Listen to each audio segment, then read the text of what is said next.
तो दोस्तों सितंबर क्वार्टर के रिजल्ट्स काफी सारी कंपनीज के आ चुके हैं। तो इस वीडियो में मैं रिजल्ट्स पे बात करूंगा काफी कंपनीज के, और उसके बाद बात करूंगा कि क्या आपको इस वक्त इन कंपनीज में इन्वेस्ट करना चाहिए या नहीं करना चाहिए। तो सबसे पहले पेंट सेक्टर पे हम लोग चलते हैं। तो पेंट सेक्टर की जो मेजरली तीन कंपनीज हैं, एशियन पेंट्स, बर्जर पेंट्स और इंडिगो पेंट्स, इन तीनों के अभी रिजल्ट्स आ चुके हैं। तो सबसे पहले पेंट सेक्टर को हम देख लेंगे, फिर केमिकल सेक्टर, उसके बाद इंडिविजुअल काफी सारी कंपनीज इस वीडियो में मैं कवर करूंगा और बात करते चलेंगे कि रिजल्ट्स के हिसाब से क्या अब आपको इन कंपनीज में इन्वेस्ट करना चाहिए या नहीं करना चाहिए। तो सबसे पहले अगर हम बात करते हैं एशियन पेंट्स की, तो यहां पर अगर आप देखेंगे एशियन पेंट्स के जो रिजल्ट आए हैं, अगर हम ईयर ऑन ईयर बेसिस पे देखते हैं तो फ्लैट सेल्स यहां पर नजर आती है। और अगर हम यहां पर बात करें प्रॉफिट्स की, तो प्रॉफिट में इंक्रीमेंट देखने को मिला है। हालांकि क्वार्टर ऑन क्वार्टर बहुत ज्यादा इंप्रूवमेंट नहीं है, लेकिन पेंट सेक्टर को हमेशा ईयर ऑन ईयर बेसिस पे ही आपको देखना ज्यादा अच्छा रहता है। तो ओवरऑल रिजल्ट्स यहां पर ठीक नजर आते हैं अगर हम ईयर ऑन ईयर बेसिस पे देखते हैं, और मार्जिन्स में भी बहुत ज्यादा गिरावट नहीं देखने को मिली। लेकिन एक चीज आपको समझनी है, एशियन पेंट्स की बात करें हम, कि कंपनी में ऑलरेडी जो प्राइस टू अर्निंग रेशियो है वो काफी ज्यादा इस वक्त है, 56 के आसपास है। हालांकि 5 सालों की अपनी लगभग लोएस्ट प्राइस टू अर्निंग के आसपास ये कंपनी इस वक्त चल रही है, लेकिन उसके बाद भी अभी पेंट सेक्टर में थोड़ी सी नेगेटिविटी यहां पर बन रही है। उसके एक दो रीजन है, क्रूड ऑयल के प्राइसेस फ्लक्चुएट हो रहे हैं, बढ़ रहे हैं, घट रहे हैं, वो सबसे बड़ा रीजन है। और उसके साथ साथ बहुत सारे न्यू एंट्रेंट्स भी पेंट सेक्टर में एंटर करने की बातें चल रही हैं। तो ये दो रीजन है मेजरली जिस वजह से पेंट सेक्टर में थोड़ा सा अभी आने वाले टाइम में आपको यहां पर स्टेबिलिटी, कंसोलिडेशन देखने को मिल सकती है। इसके बाद दूसरा बर्जर पेंट्स के अगर हम रिजल्ट्स की बात करते हैं, तो बर्जर पेंट्स के भी रिजल्ट ऑलरेडी आ चुके हैं। यहां पर अगर हम देखेंगे तो यहां पर भी आपको देखने को मिलेगा कि sales year on year flat यहां पर नजर आती है, हालांकि प्रॉफिट में इंक्रीमेंट देखने को मिला है। अब दोनों ही कंपनीज की बात करें, एशियन पेंट्स और बर्जर पेंट्स, प्रॉफिट में इंप्रूवमेंट है, क्योंकि आज से एक साल पहले इसी टाइम पे जो क्रूड ऑयल के प्राइसेस थे वो $100 के ऊपर चल रहे थे, आज वो 80-90 के आसपास चल रहे हैं। तो उसका फायदा ओवरऑल मार्जिन्स पे इन दोनों कंपनीज को हुआ है, लेकिन सेल्स में इंप्रूवमेंट नहीं देखने को मिली है। वो एक मेजर सेटबैक इन दोनों ही कंपनीज के लिए है। और एक चीज आपको साथ में समझनी है कि बहुत बड़ी कंपनीज अभी ये लोग बन चुके हैं। स्पेसिफिकली अगर हम एशियन पेंट्स की बात करते हैं तो वो सेल्स में एक ठहराव आते हुए यहां पर नजर आ रहा है। अगर हम बर्जर पेंट्स की सेल्स की यहां पर बात करते हैं तो आप देखेंगे लगभग 12-13% की ग्रोथ यहां पर 10 सालों में इसकी सेल्स की रही है, और रिसेंटली 1 और 3 साल में 8 और 18% के आसपास की रही है। तो वो ठहराव आते हुए इनकी सेल्स में नजर आ रहा है, चाहे हम एशियन पेंट्स की बात करें चाहे बर्जर पेंट्स की बात करें। वहीं तीसरी कंपनी पे बात करें अगर हम इंडिगो पेंट्स पे, तो इंडिगो पेंट्स में अगर हम यहां पर बात करते हैं तो इंडिगो पेंट्स की अगर हम यहां पर सेल्स की ग्रोथ देखते हैं तो सेल्स में अच्छी ग्रोथ यहां पर नजर आती है, 243 करोड़ से बढ़कर 270 करोड़ के आसपास हो गया है। और अगर आप प्रॉफिट बिफोर टैक्स को भी देखते हैं तो प्रॉफिट बिफोर टैक्स में भी ग्रोथ है, 28 करोड़ से बढ़कर 34 करोड़ के आसपास है। हालांकि पिछली बार टैक्स का कुछ दिक्कतें थी तो हमें टैक्स वहां पर पे नहीं करना पड़ा था, तो नेट प्रॉफिट 37 करोड़ के आसपास आया था, और इस बार 26 करोड़ के आसपास का प्रॉफिट आया है। ओवरऑल अगर हम प्रॉफिट बिफोर टैक्स के एंगल से देखते हैं तो अच्छी ग्रोथ यहां पर देखने को मिली है अगर हम ईयर ऑन ईयर बेसिस पे देखते हैं। लेकिन कभी कभी स्टॉक मार्केट में क्वार्टर ऑन क्वार्टर बेसिस पे स्टॉक मार्केट में गिरावट देखने को मिल सकती है। तो मुझे यहां पर लगता है कि शेयर में ऑलरेडी एक अच्छी रिटर्न्स यहां पर मिली है। अगर इस रिजल्ट के बेसिस पे गिरावट इसके शेयर में मिलती है तो एक अच्छी अपॉर्चुनिटी यहां पर इन्वेस्टर्स के लिए हो सकती है। स्पेशली अगर मैं बात करता हूं 1350 के लेवल्स इसने हमेशा से यहां पर लंबे टाइम से आप देखेंगे 1400 से लेकर 1360 के लेवल्स पे एक सपोर्ट है, तो वो सपोर्ट एक अच्छा बाइंग की अपॉर्चुनिटी इस कंपनी में हो सकती है। अभी भी जैसे मैंने पहले भी पेंट सेक्टर पे बात की थी, पेंट सेक्टर की जो बड़ी कंपनीज है वहां पर एक स्टेचुरेशन आती हुई नजर आ रही है अगर हम सेल्स की पर्टिकुलरली बात करते हैं। लेकिन इंडिगो पेंट्स अभी भी काफी छोटी कंपनी है, 7000 करोड़ की कंपनी है। तो पेंट सेक्टर में मेरी जो पहली बेट हमेशा से रही है वो इंडिगो पेंट्स रही है, और मुझे लगता है कि यहां पर भी रिजल्ट्स के बाद भी रिजल्ट्स यहां पर अच्छे इसके नजर आ रहे हैं, बहुत ज्यादा अच्छे हम नहीं बोल सकते, लेकिन ईयर ऑन ईयर बेसिस पे ग्रोथ यहाँ पर नजर आ रही है। तो अगर गिरावट आती है, कुछ नेगेटिविटी बनती है शेयर को लेकर, तो एक इन्वेस्टमेंट की अपॉर्चुनिटी इस शेयर में यहाँ पर बन सकती है। अब दोस्तों चलते हैं एक बारी केमिकल सेक्टर की तरफ। केमिकल सेक्टर और फर्टिलाइजर सेक्टर में कुछ कंपनीज को यहाँ पर हम क्विकली देख लेते हैं। तो देखिए, केमिकल सेक्टर में जैसे कि हम पिछले 3 महीने से ऑलरेडी बात कर रहे हैं, रिजल्ट्स खराब यहां पर नजर आए हैं, क्योंकि ओवरऑल केमिकल्स की जो कॉस्ट है, जो प्राइसेस हैं वो घटे हैं, तो उसकी वजह से जो सेल प्राइस है इन केमिकल्स का काफी कम हो गया है।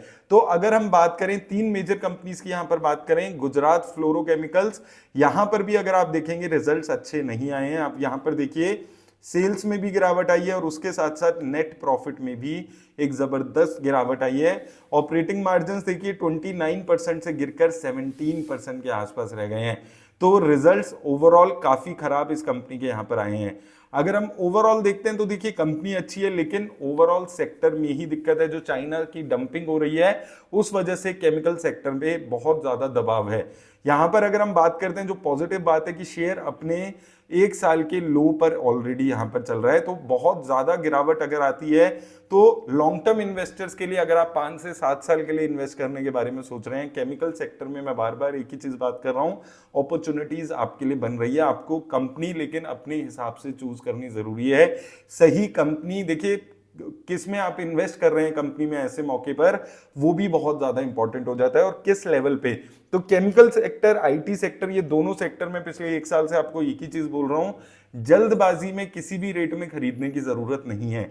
नीचे के लेवल्स पे आते हैं, अच्छा खासा डिस्काउंट मिल रहा है, एक अच्छे सपोर्ट पे अगर ये केमिकल के सेक्टर के स्टॉक्स आ रहे हैं तो ही इनमें इन्वेस्ट करिए, नहीं तो इन स्टॉक्स को अवॉइड करिए। अगर अच्छे लेवल्स पे आ रहे हैं तो जरूर इनमें अच्छी अपॉर्चुनिटीज है। इसके अलावा आरती इंडस्ट्रीज की बात करें, यहां पर भी अगर आप देखेंगे तो यहां पर क्वार्टर ऑन क्वार्टर बेसिस पे तो उछाल देखने को मिला है, लेकिन ईयर ऑन ईयर बेसिस पे यहां पर भी गिरावट देखने को मिली है। मार्जिन्स में यहां पर इंप्रूवमेंट देखने को मिली है।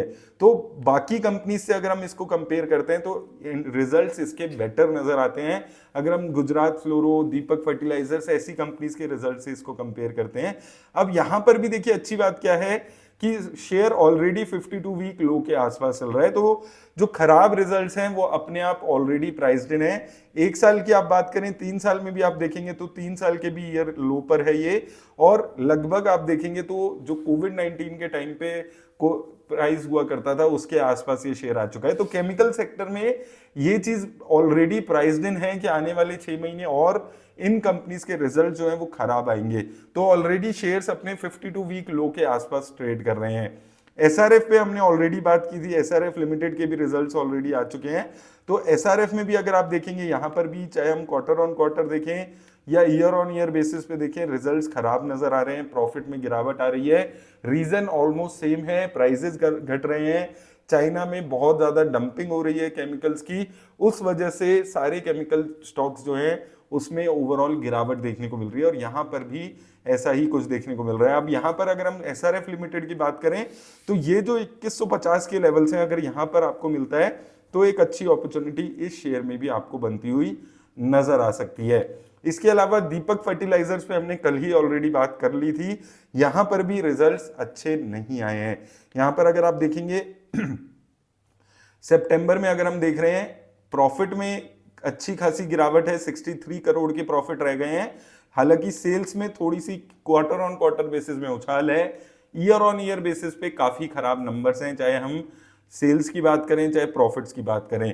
तो ओवरऑल काफी खराब नंबर दीपक फर्टिलाइजर्स के भी आए हैं, लेकिन यहां पर भी सिमिलर सिचुएशन है, ऑलमोस्ट अपने 52 वीक लो के आसपास ये शेयर यहां पर ट्रेड करते हुए नजर आ रहे हैं। तो ये सारी चीजें इन शेयर्स में ऑलरेडी प्राइस्ड इन कर ली गई है। तो ओवरऑल केमिकल सेक्टर में हमने 4-5 कंपनीज की बात की है, सारे ही जो शेयर्स हैं उनके रिजल्ट्स खराब आए हैं, लेकिन ऑलरेडी प्राइस्ड इन है मोस्टली, क्योंकि ऑलरेडी ये 1-2-3 साल में एक रिटर्न्स नहीं दे रहे हैं शेयर्स। तो उस चीज को समझकर चलिए, जल्दबाजी नहीं करनी है केमिकल सेक्टर में। नीचे के लेवल में अगर आपको मिलती हैं गुड क्वालिटी की केमिकल सेक्टर की कंपनीज, वहां पर आप इन्वेस्ट करने के बारे में सोचें। अब कुछ इंडिविजुअल स्टॉक्स पे चलते हैं। सबसे पहले ओलेक्ट्रा ग्रेड टेक, इस शेयर में हमने लगभग जब 400-500 रुपए के आसपास हुआ करता था तब हमने इन्वेस्ट किया था। अब अगर हम इसके रिजल्ट्स की बात करते हैं तो देखिए सेल्स में एक जबरदस्त इंप्रूवमेंट देखने को मिली है, 216 करोड़ से बढ़कर 307 करोड़ की सेल्स हो गई है। लेकिन मार्जिन्स पे इंपैक्ट काफी अच्छा आया है, 19% से गिरकर मार्जिन्स जो हैं वो 13% के आसपास रह गए हैं। एज अ रिजल्ट जो क्वार्टर ऑन क्वार्टर प्रॉफिट है वो लगभग फ्लैट आपको देखने को मिलेगा।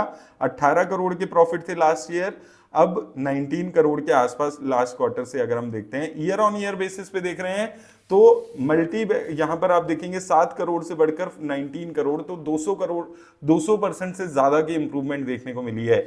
लेकिन यहां पे ओवरऑल अगर हम देखते हैं क्वार्टर ऑन क्वार्टर बेसिस पे, तो थोड़ा सा यहां पर शेयर में आपको देखने को मिलेगा कि कंसोलिडेशन फेज में आपको देखने को मिल सकता है। स्टॉक का प्राइस टू अर्निंग अगर आप देखेंगे ऑलरेडी 125 के आसपास है, तो अगर 125 के आसपास के प्राइस टू अर्निंग वाला कोई भी शेयर थोड़ा बहुत भी फ्लैट उसके रिजल्ट्स आते हैं तो थोड़ा सा नेगेटिव ऐसे शेयर्स के लिए हो जाता है। और रिसेंटली शेयर ने अच्छी रिजल्ट दिए हैं, तो मैं आपको यहां पर यही बोलूंगा, अगर आपके पास ऑलरेडी है, आपने वो 400-500 के लेवल्स पे हमारे साथ इन्वेस्ट किया था उस वक्त पे, तो बने रह सकते हैं आप लोग, क्योंकि ऑलरेडी अच्छी रिटर्न्स हैं। अभी फ्रेश एंट्री के लिए थोड़ा सा वेट आप इस कंपनी में करने के बारे में सोच सकते हैं। इसके अलावा चलते हैं जोमेटो को एक बार ही देख लेते हैं। जोमेटो में अगर हम देखेंगे फ्राइडे को 8% का उछाल देखने को मिला था। उसका रीजन क्या है कि इसके जो प्रॉफिट्स हैं वो अब लगातार बढ़ रहे हैं, 2 करोड़ से बढ़कर प्रॉफिट 36 करोड़ के नेट प्रॉफिट यहां पर इसके हो गए हैं। सेल्स में भी इंप्रूवमेंट देखने को मिली है, किसी भी क्वार्टर की हाईएस्ट एवर सेल्स यहां पर देखने को मिली है और प्रॉफिट हाईएस्ट एवर ऑब्वियसली यहां पर हो चुके हैं। अब यहां से क्या करना चाहिए, तो मुझे लगता है कि अगर आप लॉन्ग टर्म इन्वेस्टर हैं तो बने रहिए। हमने इस शेयर में लगभग 50 रुपए पे इन्वेस्ट किया था और ये अभी भी मुझे लगता है कि एक अच्छी रिटर्न्स यहां से भी ये शेयर यहां पर आने वाले टाइम में देगा। मैंने हमेशा से इस शेयर के बारे में बात की है कि मुझे हमेशा से यही लगा था कि न्यू एज कंपनीज में अगर कोई कंपनी सबसे अच्छी रिटर्न्स दे सकती है तो वो यही कंपनी है, क्योंकि यहाँ पर डुओपोली जो सबसे बड़ा एडवांटेज इसको मिल रहा है कि सिर्फ 2 ही कंपनीज हैं इंडिया में जो ये डिलीवरी का काम कर रही है और ये कंपनी उसको एग्जीक्यूट बहुत अच्छे से कर रही है। तो मुझे ओवरऑल अभी भी जोमेटो काफी पॉजिटिव लगती है। इसके बाद एसबीआई कार्ड्स में भी रिजल्ट्स आए हैं, तो एसबीआई कार्ड्स में अगर हम देखेंगे फ्लैट नंबर्स आए हैं, बहुत ज्यादा ग्रोथ नहीं देखने को मिली। 593 करोड़ से बढ़कर 603 करोड़ हुआ है प्रॉफिट। रेवेन्यू 3900 करोड़ से बढ़कर लगभग 4100 करोड़। अब देखिए पॉजिटिव बात क्या है कि हाईएस्ट एवर रेवेन्यू है किसी भी क्वार्टर में, हाईएस्ट एवर, लगभग हाईएस्ट एवर आप मान सकते हैं सेल्स है। इससे पहले 627 करोड़ की हाईएस्ट एवर सेल्स इसकी रही है। तो रेवेन्यूज अब इसके काफी अच्छे यहां पर हो चुके हैं, मार्जिन्स इसके थोड़े से कम हुए हैं, इस वजह से सेल्स इसकी थोड़ा सा यहां पर इंपैक्ट आया। ओवरऑल देखिए कंपनी लगातार रेवेन्यूज की ग्रोथ यहां पर दिखा रही है, प्रॉफिट में थोड़ा सा वेट अभी यहां पर करना पड़ सकता है। जो इनके एसेट क्वालिटी है वो अभी एक स्टेबिलिटी यहां पर बन चुकी है, 2.5% के आसपास की नेट प्रॉफिट है और नेट एनपीए अगर हम बात करते हैं 0.89% के आसपास के हैं।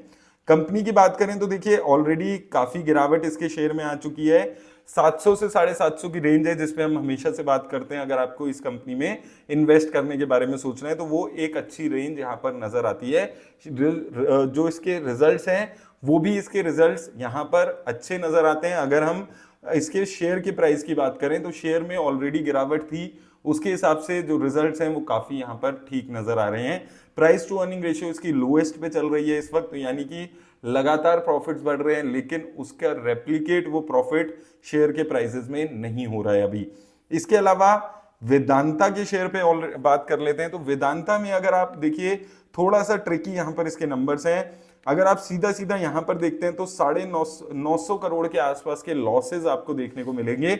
लेकिन यहां पर 2 चीजें आपको समझनी है, एक तो ये जो 8100 करोड़ के प्रॉफिट हैं जो आप देख रहे हैं कि एक अच्छा खासा प्रॉफिट और सेल्स में जंप है, ये भी जंप रियल नहीं है, क्योंकि इसमें 6000 करोड़ के आसपास के जो सेल्स में इन्होंने एक इनको वन टाइम गेन हुआ है, एक इनका केस चल रहा था डीजीएच में, वो इन्होंने केस जीता है, तो वो 6000 करोड़ के आसपास का प्रॉफिट इन्होंने ऐड किया है अपने रेवेन्यू में कंपनी के नोट्स के हिसाब से। वहीं दूसरी चीज यहां पर अगर आप देखेंगे, अब इस जो 8000 करोड़ है इसको लगभग 2-2.5 हजार करोड़ के आसपास की प्रॉफिट बिफोर टैक्स मान सकते हैं। और जो ये लॉसेज हैं वो इसलिए है कि लगभग 6,000 करोड़ का इन्होंने एक वन टाइम टैक्स का एक्सपेंस बुक किया है, क्योंकि इन्होंने अपना जो टैक्स रिजाइम है उसको चेंज किया है।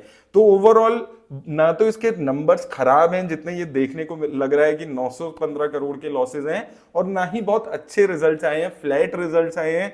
अगर आप इसके सारे सेगमेंट वाइज उठाकर देखेंगे, जैसे मैंने इसके हर सेगमेंट के रिजल्ट्स देखे हैं, तो लगभग सभी सेगमेंट्स के जो इसके रिजल्ट्स हैं वो फ्लैट नजर आ रहे हैं।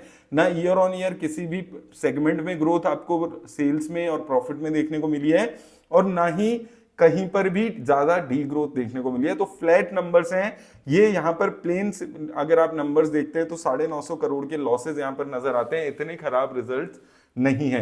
लेकिन ओवरऑल वेदांता लिमिटेड में मैं ऑलरेडी हर बार बात कर चुका हूं, मुझे लगता है कि ऐसी कंपनी से रिटेल इन्वेस्टर्स को दूर रहना चाहिए। मैंने डिटेल्ड वीडियो भी उस टाइम पे बनाई थी, क्यों आपको as a retail investor Vedanta limited जैसी कंपनी से दूर रहना चाहिए, तो आप वो वीडियो जरूर जाकर देख लीजिएगा। ओवरऑल रिजल्ट्स की अगर हम पर्टिकुलरली बात करते हैं तो ओके रिजल्ट्स हैं, ना तो खराब हैं जितने दिख रहे हैं, और ना ही रेवेन्यू इतने ज्यादा बढ़े हैं, क्योंकि उसके पीछे के रीजंस है जिसपे हमने बात यहाँ पर ऑलरेडी कर ली है। तो मेजरली दोस्तों ये कुछ कंपनीज हैं जिनके रिजल्ट्स अभी आए हैं। मैंने कोशिश की है ज्यादा से ज्यादा कंपनीज कवर करने की। अगर कोई कंपनीज रह गई हैं तो मैं कल भी कोशिश करूंगा वीडियोज में और कंपनीज को कवर करने की। उम्मीद करता हूं आपको वीडियो से हेल्प मिलेगी। धन्यवाद दोस्तों।